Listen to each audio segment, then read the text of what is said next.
Assalamualaikum warahmatullahi wabarakatuh. Selamat pagi anak-anak. Semoga kita senantiasa diberikan kelancaran, kebahagiaan, dan juga ilmu yang bermanfaat. Marilah kita bersama-sama membaca Al-Fatihah, kemudian berdoa bersama menurut kepercayaan masing-masing. A'udzu billahi minasyaitonir rajim. Bismillahirrahmanirrahim. Alhamdulillahi rabbil alamin. Ar-Rahmanir-Rahim. Maliki yaumiddin. Iyyaka na'budu wa iyyaka nasta'in. Ihdinas siratal mustaqim. Siratal ladzina an'amta 'alaihim ghairil maghdubi 'alaihim waladdallin. Bismillahirrahmanirrahim. Raditu billahi rabba wa bil islami dina wa bi muhammadin nabiyya wa rasula. Rabbi zidni ilma warzuqni fahma. Bismillahirrahmanirrahim. Rabbi zidni ilma warzuqni fahma waj'alni minas sholihin. Amin, amin ya rabbal alamin. Selanjutnya kita membaca surah Hud ayat 1 hingga ayat 5 yang akan dibacakan teman kalian peserta didik SMA Negeri 13 Surabaya. Silahkan menyimak bersama, kemudian menyanyikan Indonesia Raya. A'udzu billahi minasyaitonir rajim. Bismillahirrahmanirrahim. Alif lam ra. Kitabun uhkimat ayatuhu thumma fussilat min ladun hakimin khabir. Alla ta'budu illallah. Innani lakum minhu nadhirun wa basyir. Wa anistaghfiru rabbakum thumma tubu ilaihi yumatti'kum mata'an hasana. Thumma tubu ilaihi yumatti'kum mata'an hasanan ila ajalin musamma. Ila ajalin musamma wa yu'ti kulladzi fadlin fadlah. Wa in tawallaw fa inni akhafu 'alaikum 'adzaba yaumin kabir.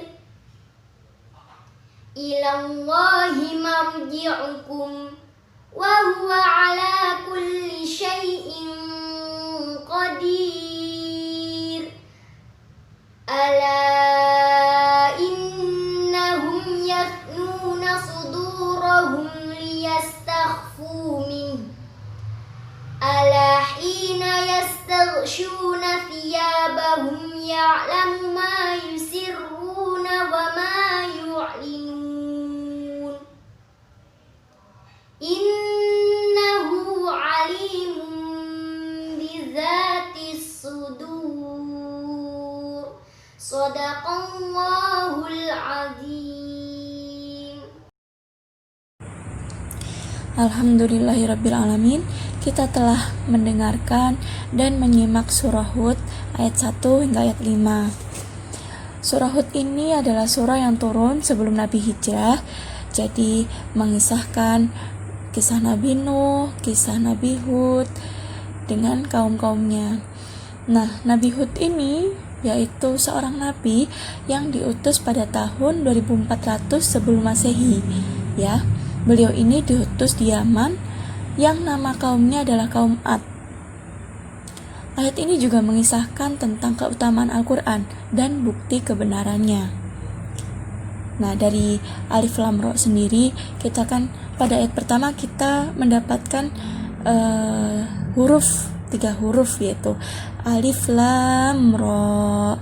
Nah, kalau kita perhatikan tulisannya itu terpisah-pisah ya, atau istilahnya itu huruf muqatta'ah. Nah, huruf muqatta'ah ini sama dengan Alif Lam Ra, kemudian ada Alif Lam Mim. Nah, pada surah lain seperti Alam Nashrah, alam padahal sama hurufnya kan, Alif Lam Mim, namun dibaca Alam Nashrah, alam. Tapi ini Alif Lam Mim, Alif Lam Ra. Kok dibacanya nggak alam? Padahal hurufnya sama-sama Alif, Lam, dan Mim. Nah, ini memberikan makna bahwa ada banyak sekali hal yang dapat kita gali dalam Al-Quran, yang semua hal itu tidak dapat kita pelajari sendiri. Nah, kita kan gak akan tahu kalau Alif Lam Ra ini dibaca Alif Lam Ra, kalau Alif Lam Mim itu dibaca alam pada surah lain apabila kita tidak mempelajarinya. Jadi maksudnya ada beberapa hal yang harus kita pelajari, seperti huruf muqatta'ah, seperti Alif Lam Mim atau huruf Alif, Lam, dan Mim yang dibaca alam. Itu kan tidak bisa kita ketahui sendiri.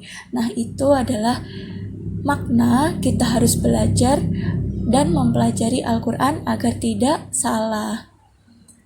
Nah, kemudian salah satu pelajaran lagi, yaitu yang tadi kan kita bisa tahu bahwa kita ada banyak hal yang perlu kita pelajari dan tidak dapat kita pelajari sendiri.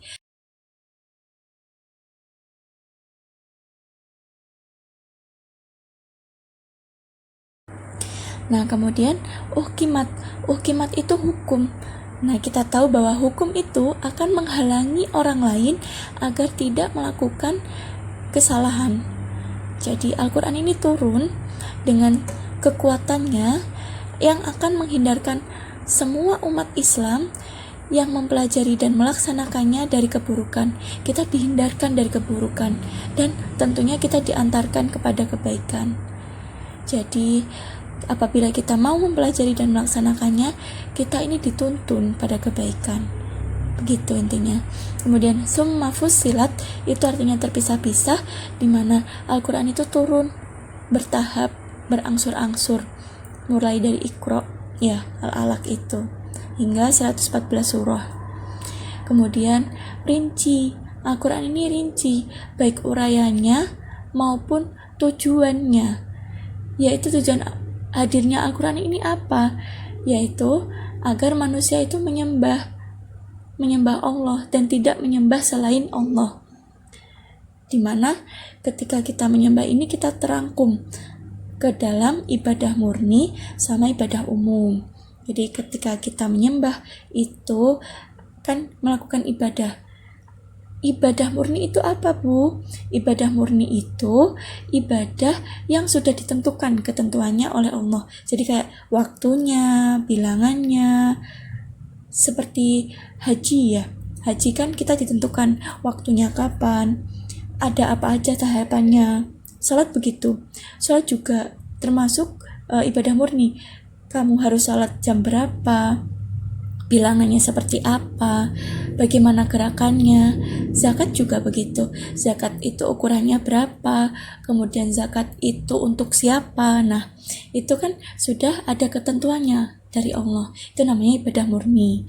Kalau ibadah umum itu semua kegiatan yang apabila demi Allah. Jadi misalkan gini, kalian tersenyum sama orang, tersenyum sama orang karena Allah. Jadi untuk memunculkan kedamaian, untuk memunculkan silaturahmi, persaudaraan, mempererat hubungan antara satu sama lain. Semua hal yang apabila itu karena Allah, itu termasuk ibadah umum. Misalkan pergi sekolah. Pergi sekolah kalau karena Allah, kalau kalian niatkan ibadah, itu termasuk ibadah loh.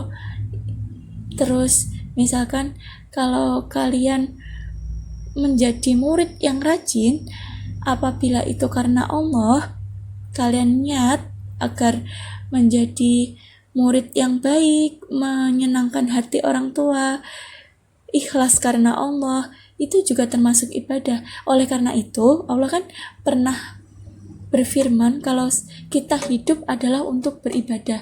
Nah, karena seluruh hal yang kita lakukan dalam hidup ini, apabila kita niatnya untuk ibadah, apabila kita niatnya itu karena Allah memang, yaitu ya masuk ke dalam ibadah gitu. Jadi mulai sekarang kita niatkan aja semua kegiatan yang ada di hidup kita ini karena Allah gitu. Misalkan saya sebagai guru minum. Nah, minum ini saya niatkan karena Allah agar saya bisa mengajar lebih semangat, lebih fresh. Minum itu juga menjadi ibadah. Begitupun makan. Saya makan agar mengajarnya bisa maksimal. Nah, itu juga termasuk ibadah karena itu saya niatkan karena Allah, bisa mengajarnya bisa maksimal, kalian juga mendapatkan ilmu yang bermanfaat.